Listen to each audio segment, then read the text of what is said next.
Speaker. Clayton Mitchell. Thank you, Mr Speaker. I rise on behalf of New Zealand First and the growing number of Kiwis that are disenfranchised in the direction that this country is going under the leadership of the magic show of John Key and National. And when I talk about the magic show of John Key, I'm not talking about the great shows that we've seen with David Copperfield. I'm talking not about like the Dynamo show, but the sleight of hand, the illusion that National have created under this government. Order. And I feel so much more enlightened after Barbara Kruger's display today, after her great picture that she's painted of this government. But today, the best speech that I've heard in this House, actually the one that I'm going to take the most from, has actually come from the other side of the bench, which of course is from the ACT. Wait a minute, they didn't show up to speak today. Order, I apologise, Mr Speaker. Order. The member's a new member, but you cannot refer to the absence of any member. That's definitely a breach of standing orders. I'll take a 10 to the bench. Thank you, Mr Speaker. Order. Okay. Anyway, as we move on in this fantastic debate that we're having today, my talk today is about the hypocrisy and the absolute contradictions that we see time and time again from this government, something that we haven't seen for many, many years. And they jeer and they yell from the sides, but in actual fact they know in their hearts that what's going on in this country is all downhill from here.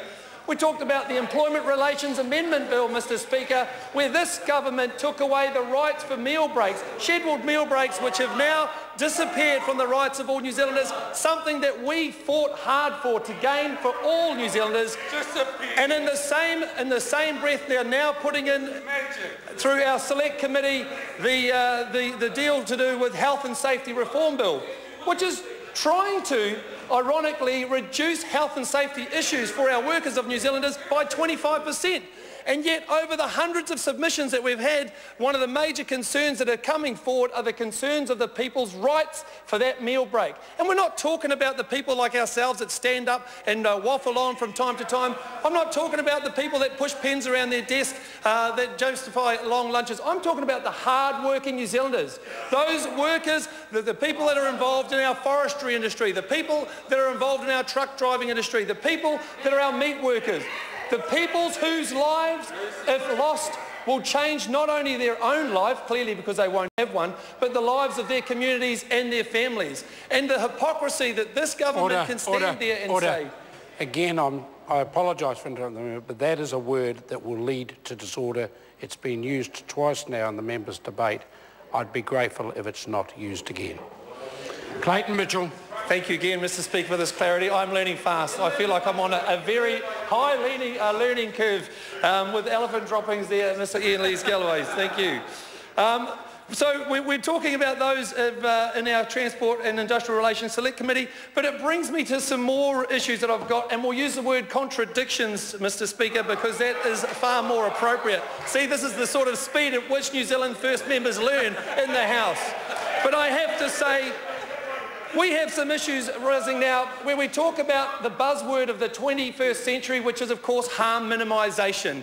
Now, this word gets thrown out like bread and butter at a fish and chip shop. In actual fact, this word harm minimisation, if it is put to the true effect of the gambling amendment bills, really does ask the question then, why is this government trying to harm minimise the Gambling Amendment Act on one hand, while the sleight of hand, the trickery, the David Copperfield style illusion, Mr Speaker, they come in and give 500 gaming machines to the likes of Sky City Casino. Now, the Sky City Casino, of course, is probably one of their mates that they've got some sort of agreements with. Oh, no, I thought I might have another point of order. Tim was just walking out of the House. Great to see you, Tim. Thank you very much. I was going for a hat-trick, Mr Speaker. You know, this sort of contradiction that goes on absolutely surprises me, and this country has had enough. We're absolutely fed up to the back teeth, thank you for the word, with those sorts of nonsenses that are going on in our party. Well, I just turn my attention now. Oh, I can't, he's disappeared. When I talk about Sky City Casino also, which is now enthralled in the zero-hour contracts that are going out there in the community, and it is no surprise with one hand that the government has given this Sky City Casino 500 extra machines whilst they're saying that we're trying to minimise harm to do with gambling, and at the same token introducing zero-hour work contracts for their employers, of which 66% of Sky City Casino's employers are employed under. Thank you, Mr. Speaker, for your time.